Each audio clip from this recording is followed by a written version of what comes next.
आज हम लोग निषेध के बारे में, अभाव और निषेध, इसके संदर्भ में थोड़ा चर्चा करेंगे। तो भारतीय दर्शन में जो मेटाफिजिक्स का जो एस्पेक्ट्स है, इसमें हम लोग देखते हैं कि इस मेटाफिजिक्स में पॉजिटिवली एग्जिस्टेंट पदार्थ के साथ निगेटिव फैक्ट्स, जो निगेटिवली मतलब वो जो नहीं एग्जिस्ट कर रहा है, तो उस पदार्थ का न एग्जिस्ट करना भी एक तथ्य है। और इस आधार पर निषेध को या अभाव को मेटाफिजिक्स में भी स्थान दिया गया है। और यदि मेटाफिजिक्स में अभाव को स्थान देते हैं तो एपिस्टेमोलॉजी में निषेध को भी स्थान देना पड़ेगा। तर्क में, लॉजिक में निषेध, निगेशन को इसमें स्थान देना होगा। ऐसे भी यदि हम मेटाफिजिक्स में उसको माने या ना माने, लॉजिक में इसकी ज़रूरत पड़ेगी ही कि निषेध हमें करना ही पड़ता है। तो निषेध क्या है? निषेध का क्या एक भाषा का ही एक कार्य है किसी पदार्थ का निषेध करना, या सच में वह एक तथ्य है जिस ओर संकेत किया जा रहा है, एक तथ्य जिसको संकेत किया जाता है निषेध के माध्यम से। तो अभाव को क्या एक सकारात्मक तथ्य के रूप में स्वीकार किया जाए?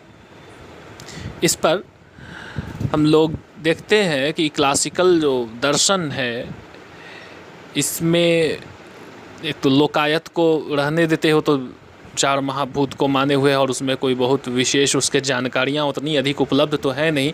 हाँ, पूर्व मीमांसा में लोकायत का कुछ एस्पेक्ट्स मिलता है। इसके अलावा वैशेषिक सबसे पहले इसमें अभाव के बारे में जो 7 कैटेगरीज है, पदार्थ है, उसमें अभाव को स्वीकार करना। अभाव में 4 प्रकार को माना गया है: प्रागाभाव, प्रध्वंसाभाव, अन्योन्याभाव और अत्यंताभाव। तो प्रागाभाव अप्रायर नॉन एग्जिस्टेंस, इंग्लिश में उसको नॉन एग्जिस्टेंस कहेंगे, अप्रायर। प्रध्वंसाभाव अपोस्टेरायर। फिर अन्योन्याभाव म्यूचुअल नॉन एग्जिस्टेंस, और अत्यंताभाव एब्सोल्यूट नॉन एग्जिस्टेंस। तो ये 4 प्रकार के अभाव को स्वीकार किया गया है। अब इसमें क्या है प्रागाभाव? तो किसी पदार्थ के होने से पूर्व, उसके अस्तित्व में आने से पूर्व उसका अभाव होना। एक कुर्सी के अस्तित्व में आने से पूर्व उसका अभाव होना, ये अस्तित्व में आने, उसके निर्माण से पहले कुर्सी नहीं था। तो कब से नहीं था? अनादिकाल से नहीं था। और एक खास स्टेज में जब उसको बना दिया गया तो उसके बाद से उस अभाव का भी अंत हो गया। उसका अंत तो है किंतु उसका आदि नहीं है, उसका ओरिजिन या उसका बिगिनिंग नहीं है, एंड है, बिगिनिंग नहीं है। अपोस्टेरायर प्रध्वंसाभाव, कुर्सी के नष्ट हो जाने के बाद जो उसका अभाव होता है वो अपोस्टेरायर अभाव है, जिसका कि बिगिनिंग है किंतु उसका एंड नहीं है। उस अभाव का बिगिनिंग है जिस क्षण नष्ट हुआ उस समय से उस अभाव का शुरुआत हो गई, उसका वो अभाव है, और उसका एंड नहीं है।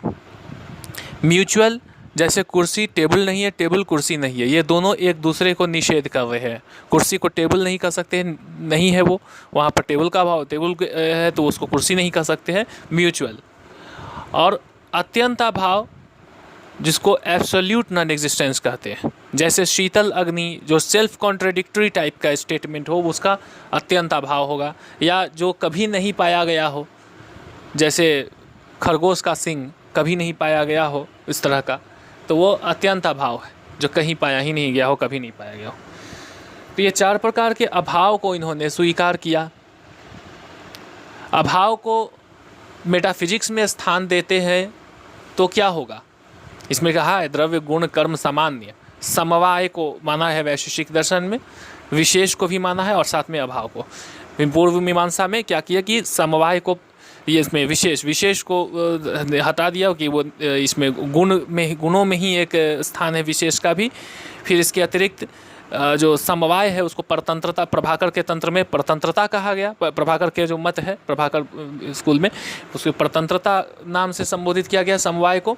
तो द्रव्य गुण कर्म सामान्य, उसके आगे परतंत्रता, जिसको समवाय को परतंत्रता कहते हैं, इनहेरेंस का रिलेशन, इसके आगे शक्ति सादृश्य संख्या, यह 8 पदार्थ माना।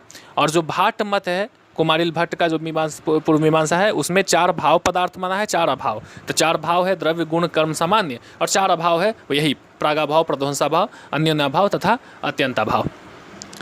अभाव को स्वीकार करना, ये लॉजिक में, वेस्टर्न लॉजिक में भी ये बात है कि निगेटिव फैक्ट्स को यदि स्वीकार, अफर्मेटिव फैक्ट्स को तो लेते हैं, अफर्मेटिव फैक्ट्स वो तो ठीक है, वो होते हैं, ऑल मेन आर मॉर्टल, ठीक है, और नो मेन आर मॉर्टल या नो मेन आर इंटेलिजेंट, मान लिया कोई ऐसा स्टेटमेंट देते, कोई प्रोपोजिशन बनाते हैं, तो निषेधात्मक जब वाक्य बन रहा है, निषेधात्मक जो तर्क वाक्य है, निगेटिव फैक्ट्स, तो इसकी सत्यता की जांच की जा सकती है, इसका वेरिफिकेशन संभव है। बर्ट्रैंड रसेल ने भी अपने प्रॉब्लम्स ऑफ फिलॉसफी में इस बात को कहा कि इनकी सत्यता की जांच की जा सकती है, इनका वेरिफिकेशन संभव है।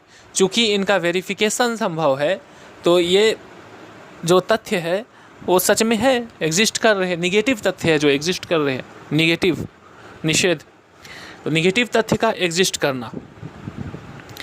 तो ये जो निगेटिव तथ्य को यदि हम इसकी सत्यता स्वीकार करना है, हमें ये मान रहे हैं कि यह वाक्य कि इस स्थान पर घड़ा नहीं है, ये वाक्य यदि सत्य मान रहे हैं तो सत्य है, तो इसका मतलब कि वो तथ्य वहाँ मौजूद है, तो वो निगेटिव फैक्ट्स को मानना होगा। तो एक प्रकार से घड़ा का अभाव वहाँ मानना पड़ेगा। वही बात है भारतीय दर्शन में आ रहा है बहुत पहले से ही कि यहाँ घड़ा का अभाव को मानना होगा, घटाभाव मानना होगा। घड़ा का अभाव है यहाँ पर, घड़ा नहीं है इस जगह पर।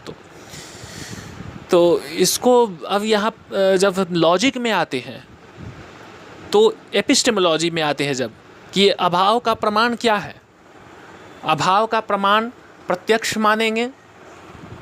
तो इसमें लिए प्रत्यक्ष की क्या परिभाषा है?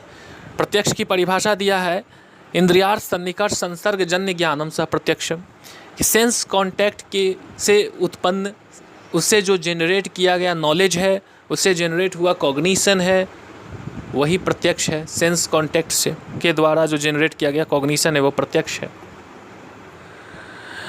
तो ऐसा परिभाषा को मान लेने से क्या होगा, ये परिभाषा जब मान रहे हैं तो घड़ा का अभाव है, यहाँ घड़ा एग्जिस्ट नहीं कर रहा है, तो यहाँ तो कोई सेंस परसेप्शन हो ही नहीं रहा है, सेंस कॉन्टैक्ट नहीं हो रहा है, यहाँ इंद्रियार्थ सन्निकर्ष संसर्गजन्य ज्ञान तो हो नहीं रहा है।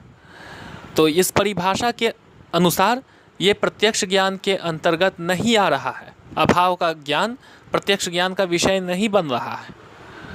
तो इसी कारण कुमारिल भट्ट जो प्रत्यक्ष की इसी परिभाषा को लेकर चले हैं, उन्होंने अभाव के प्रमाण के रूप में एक स्वतंत्र प्रमाण अनुपलब्धि प्रमाण की चर्चा किया है। अनुपलब्धि, अर्थापत्ति अनुपलब्धि, जो मीमांसा दर्शन की विशेषता है कि 4 प्रमाणों के अतिरिक्त बाकी 2 और जोड़ देता है, अर्थापत्ति अनुपलब्धि, जिसमें प्रभाकर मिश्र जो गुरु मत है उसमें अनुपलब्धि को नहीं माना गया है, केवल अर्थापत्ति तक आकर रोक दिया है, और जो भाट मत है उसमें अनुपलब्धि को भी बाद में जोड़ दिया है। तो अनुपलब्धि कि वहाँ पर किसी चीज़ का उपलब्ध न होना, नन एप्रीहेंसन, तो नन एप्रीहेंसन को भी, नन कॉग्निशन की ज्ञात नहीं हुआ, यहाँ ज्ञात नहीं हुआ, यहाँ वो पदार्थ ज्ञात नहीं हुआ, यह भी एक प्रमाण है कि मतलब वहाँ पर वो चीज़ नहीं है, नहीं हमें मिला, नहीं है वो चीज़, वहाँ है ही नहीं। इंद्रियाँ वहाँ पर है मौजूद, सेंस कॉन्टैक्ट के योग्य हमारे पास ज्ञान इंद्रिय है, ज्ञान के साधन है, वो विषय वहाँ पर उपलब्ध नहीं हुआ, इसलिए वो विषय ज्ञात नहीं हुआ। विषय के साथ संयोग भी नहीं हुआ, इसलिए प्रत्यक्ष नहीं है। संयोग नहीं होने को भी एक स्वतंत्र प्रमाण मानना होगा, प्रत्यक्ष के समतुल्य, इसलिए इन्होंने अनुपलब्धि को स्वतंत्र प्रमाण मान लिया है। दूसरे तरफ जो गुरु मत है, जो गुरु प्रभाकर मिश्र का जो मत है, उन्होंने अनुपलब्धि को स्वतंत्र प्रमाण नहीं माना है। उनके अनुसार अभाव की सत्ता भी नहीं उन्होंने माना है। तो अनुपलब्धि के बारे में सबसे पहले चर्चा करें तो उनका जो प्रत्यक्ष का परिभाषा है, जो प्रत्यक्ष की परिभाषा प्रभाकर मिश्र देते हैं, वो ये है साक्षात प्रतीति प्रत्यक्षम, डायरेक्ट एप्रीहेंसन इज परसेप्शन। तो जब डायरेक्ट एप्रीहेंसन को मान लिए, साक्षात प्रतीति, तो डायरेक्ट एप्रीहेंशन हो रहा है कि यहाँ घड़ा नहीं है, ये भी डायरेक्ट एप्रीहेंशन का विषय है। यहाँ सेंस कॉन्टैक्ट को शर्त नहीं रखा गया है, प्रत्यक्ष की परिभाषा में सेंस कॉन्टैक्ट की शर्त को नहीं रखा गया। इंद्रिय सन्निकर्ष संसर्गजन्य ज्ञानम सा प्रत्यक्ष, उस बात को यहाँ नहीं रखा गया। साक्षात प्रतीति प्रत्यक्षम, तो इसमें तो साक्षात प्रतीति हो रही है कि यहाँ घड़ा, यदि यहाँ घड़ा नहीं है तो घड़ा नहीं है, उसका हमें साक्षात प्रतीति हुई, इसलिए वो प्रत्यक्ष के अंतर्गत आ जा रहा है। दूसरी बात ये है कि वहाँ घड़ा का न होने का ज्ञान नहीं, वहाँ किसी खाली स्थान का ज्ञान हो रहा है। कोई रिक्त स्थान है, कोई जमीन है या कोई ऐसा जगह है जहाँ वहाँ पर वो घड़ा नहीं है, ठीक है, उस स्थान विशेष में घड़ा नहीं है, तो उस स्थान विशेष का तो ज्ञान हो रहा है। उसके जगह कोई अन्य पदार्थ है, रिक्त स्थान भी है, स्पेस भी है, तो वो भी एक अन्य पदार्थ है जिसका ज्ञान हुआ वहाँ पर। रिक्त स्थान भी तो एक पॉजिटिवली एग्जिस्टेंट पदार्थ है, तो उसका ज्ञान हुआ। और उसके जगह किसी अन्य चीज़ का ज्ञान हुआ, कोई अन्योन्या भाव वाली बात हो जाए, या किसी अन्य चीज़ का ज्ञान हुआ, उस विषय का वहाँ पर ज्ञान नहीं हुआ, तो विषय वहाँ एग्जिस्ट नहीं कर रहा है। तो एग्जिस्ट न करना एक अभाव, उसको एक स्वतंत्र कैटेगरी नहीं माना जा सकता। अभाव को मेटाफिजिक्स में अब गुरु मत में स्थान नहीं दिया गया है। और ये निषेध को भी, जो अनुपलब्धि है, अनुपलब्धि को स्वतंत्र प्रमाण में भी नहीं माना गया है, केवल अर्थापत्ति तक आकर रोक दिया है। और इनके मेटाफिजिक्स में केवल पॉजिटिवली एग्जिस्टेंट पदार्थ है, निगेटिव तथ्य एग्जिस्ट नहीं करते हैं, क्योंकि निगेटिव तथ्य को पॉजिटिवली एग्जिस्टेंट माना नहीं जा सकता है। क्योंकि निगेटिव तथ्य का एग्जिस्टेंट मानना, ऐसे कहना जैसे नॉन एग्जिस्टेंट इज एग्जिस्टेंट, तो ये सेल्फ कॉन्ट्राडिक्टरी हो जा रहा है। यदि कहे non existent is non existent, तो डबल निगेशन इम्प्लाइज अफर्मेशन। तो इस आधार पर निषेध को, यहाँ अभाव को स्वतंत्र मेटाफिजिक्स में स्वतंत्र दर्जा नहीं देने के लिए यहाँ तर्क रखा गया है। ये केवल पॉजिटिवली एग्जिस्टेंट भावात्मक सत्ता को इसमें स्वीकार किया गया है। तो मेटाफिजिक्स में दोनों दृष्टिकोण देख रहे हैं, एक सिर्फ भावात्मक सत्ता में विश्वास करता है, दूसरा भावात्मक के साथ साथ अभावात्मक सत्ता को भी स्वीकार कर रहा है। यही इसमें इन्हीं विषयों पर इसमें और अभी इसमें गहन इसमें चिंतन किया गया है। हम लोग इस पर आगे के लेक्चर्स में इस पर डिस्कस करेंगे।